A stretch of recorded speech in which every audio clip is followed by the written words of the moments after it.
안녕하십니까. 7월 11일 새로운 한 주가 시작되는 월요일 오전 11시를 막 넘겼습니다. 저는 지난 주말 이 유튜브 방송을 통해서 이준석 대표에 대한 징계 처분에 대해서 그는 3월 9일 대통령 선거를 우파의 입장에서는 좌파의 종북 주사파 친김정은 정권의 이 좌파 정권 종식과 연장을 반대하는 입장에서는 우파 입장에서는 이 3월 9일 대통령 선거를 선거 전쟁이다.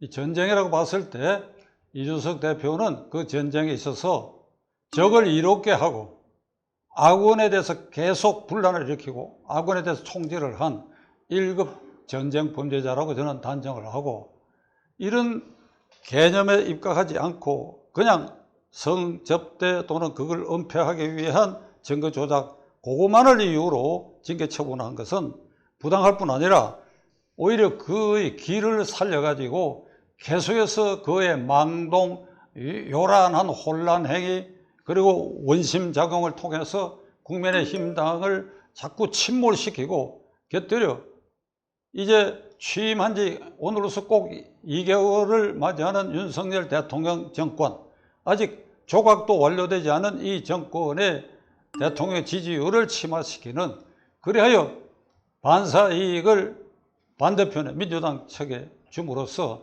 양산에서 칩거하겠다고 하는 문재인 대통령이 대깨문들을 격발시켜가지고 그가 부활하고 있다.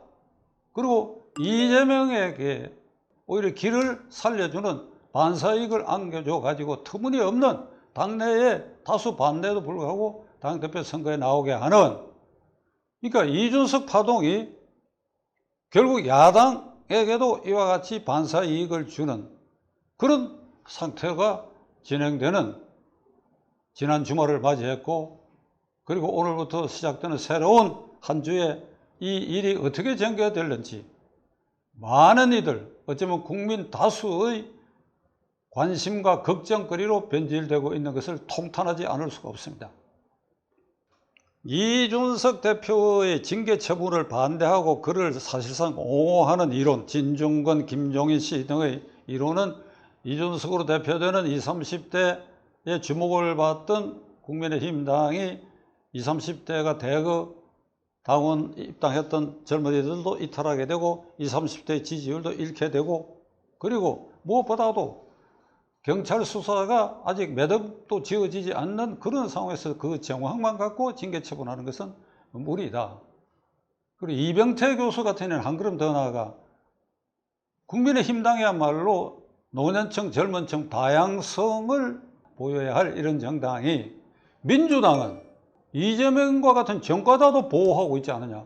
그런데 이를테면 이 사소한 걸 가지고 그를 쫓아내려고 하는 거, 이것은 다양성을 무시하는 일이다 라고까지 말하는 사람이 생겨나게 됐고, 드디어는 지난 주말에 유승민 전 의원, 이준석 대표를 정계 입문시키고 그를 계속해서 뒷배를 봐줬고, 지난번 전당대회에서도 이준석의 배후에는 유승민이 있고 이준석이가 당대표가 되면 유승민, 이준석 대표 시대가 온다, 이런 이제 비판의 도마에 올랐던 그 유승민 전 의원이 드디어 지난 주말에 나서서 이준석 대표에 대한 윤리위의 징계 처분은 그 배후에 윤핵관이 있고, 따라서 이 징계 처분은 조폭 수준의 망동이라고까지 얘기하기에 이르렀어요. 유승민 씨, 당신 무소속으로 입후보했을 때 저는 대구에 내려까지 가서 당신을 지지했던 사람이에요. 그런데 이게 무슨 말이에요? 이게 조폭 수준의 망동 행위를 하고 있다. 아주 철저하게 이준석을 감싸고 그의 길을 살려주는 이런 말을 어떻게 할 수 있어요? 이런 말을 어떻게 할 수 있어요? 왜 제가 이준석에 대해서 3월 9일 선거 전쟁의 1급 전범자라고 하는가 하는 것은 저의 유튜브 방송을 보고 계신 분들은 잘 알고 계시라고 생각합니다.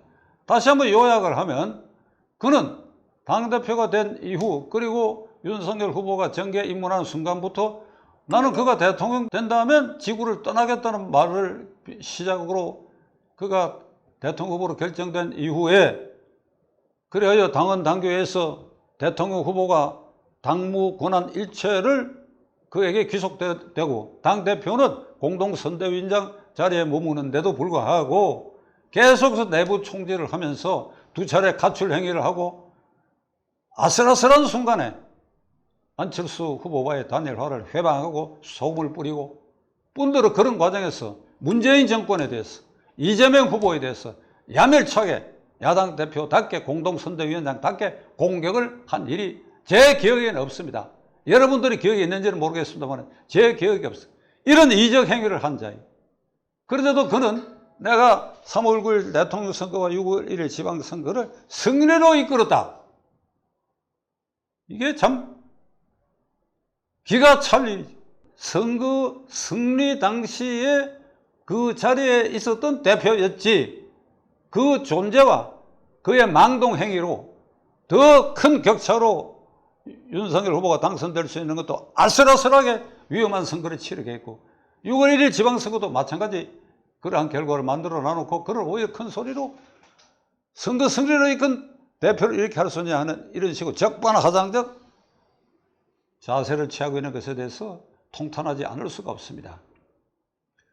저는 국민의힘당 윤리위원회가 성접대 의혹과 그것을 둘러싸고 증거를 인멸하기 위한 이게 각서, 그 각서 사태를 중점적으로 따져서 그에 대해서 당원권 정지를 내렸는데 저는 시청자 여러분께 분명히 말씀드리려고 합니다.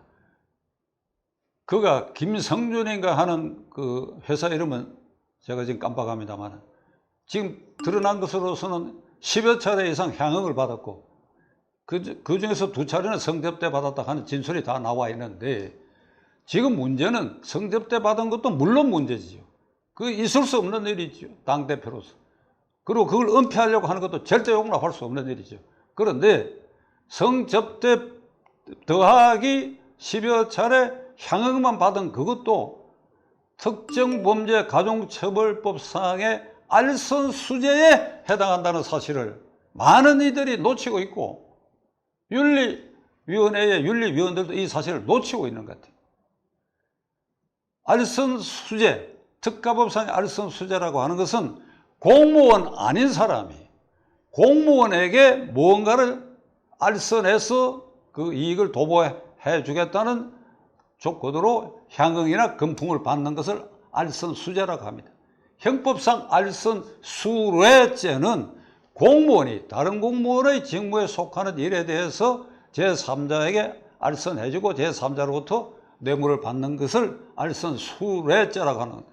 이건 공무원에게 국한되는 것이지만 특가법상의 알선수재는 공무원 아닌 일반 민간인도 지금 이 경우는 그 김성준인가 하는 사람이 이준석에게 부탁한 것은 박근혜 대통령이 자기 회사, 대전에 있는 자기 회사를 언젠가 한번 방문해 달라라고 하는 것과 관련해서 이준석 대표가 박근혜 대통령 선거 캠페인 주요 핵심 멤버였잖아요.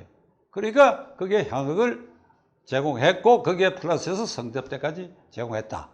그래, 성접대만 뺀다 하더라도 그거는 특가법상의 알선수재죄가 되고 엄중한 처벌 대상이 된다는 사실을 우리가 인식해야 됩니다. 국민의힘당이 이 이준석 사태를 어떻게 정리할지를 이번 주를 중점적으로 우리가 지켜봐야 되겠지만은 근본적으로 국민의힘당은 이 사태를 해결할 능력이 있느냐 하는 의문을 제기할 수밖에 없습니다. 이 국회의원들 약 107명의 국회의원들이 이 사태에 대해서도 방관자적 기회주의자적 입장에 서 있다. 당 중진이라는 사람들도 이게 이로 인해서 조기 전당대회가 왔을 때 내가 조기 전당대회의 대표로 나서는데 유불리를 따져서 웬만하면 내년 6월 이준석 자녀 임기까지 그대로 뭐 적당하게 넘어가자 하는 이런 자기 계산을 하는 사람이 있는가 하면 절대 다수는 그냥 눈만 말똥말똥하면서 그 기회에 대해서 적극적으로 나서려고 하는 사람이 없다. 이렇다면 이건 자정 능력을 상실한 정당이다. 저는 지난 주말 87년 5월 1일을 기획하고 당시에 제1야당 신민당을 해체하고 통일민주당으로 재창당한 그 얘기를 말씀드린 바가 있습니다. 이민우 파동을 해결하는 방법으로 이민우 총재가 물러서지 않으니까 결국 그런 극약 처분을 했는데, 지금 이 사태는 87년 5월 1일 신민당의 통일민주당으로 이름을 바꿔다는 이민우 파동을 해결하던 그런 극약 처분을 할 때보다 더 상황이 엄중하다. 상황이 엄중하다.